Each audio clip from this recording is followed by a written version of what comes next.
So let's get into the preliminary steps about how to actually control this incessant nagging little voice between your ears. You up for that? Okay, good. So here's first step. The first step is to number one, recognize that you have a little voice and that little voice is not necessarily you. You have to be able to step outside yourself and be able to disassociate yourself with it a little. It's not you. It's a part of you.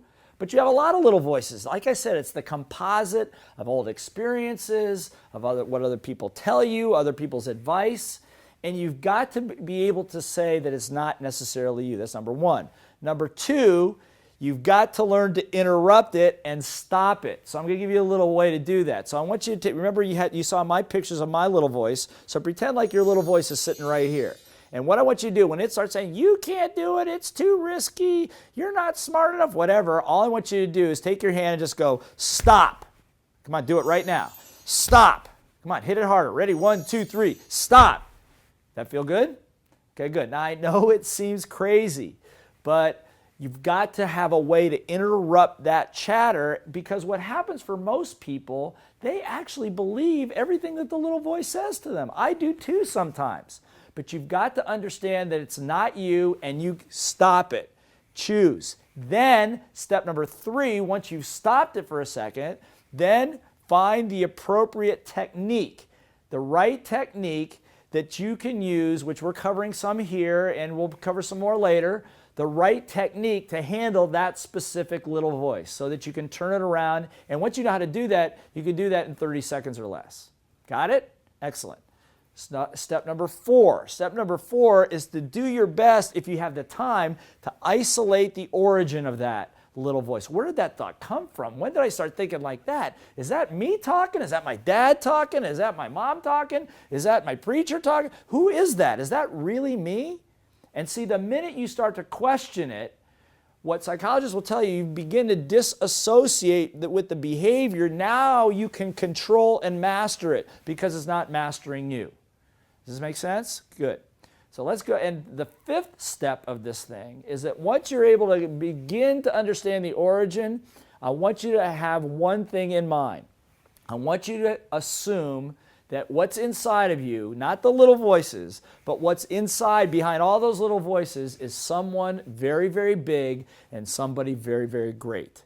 See, I work with hundreds of thousands of people over the last 25, 30 years in over 25 different countries, as I've said. People with small business, people with large business, people with multinational corporations, people with just their families and a small one-person business. And the one thing I'm going to tell you is that most people, and I'm going to talk about you right now. One thing I know about you, if you're on this program, you have no idea how big you are. Now I want you to notice what your little voice says when I say that. That's right, I know you. I know you have no idea how big you are, that you sell yourself way shorter than you should. The reason I know this is I have you in my programs. I've worked with people like you before, and the results you're able to accomplish in a short period of time are amazing once the little voice is out of the way. You've got to know that inside of you is a bigger, better, more capable person, and to become almost obsessed with getting to who that bigger and better person is. So here's what I'm going to ask you to do. First of all, take a deep breath.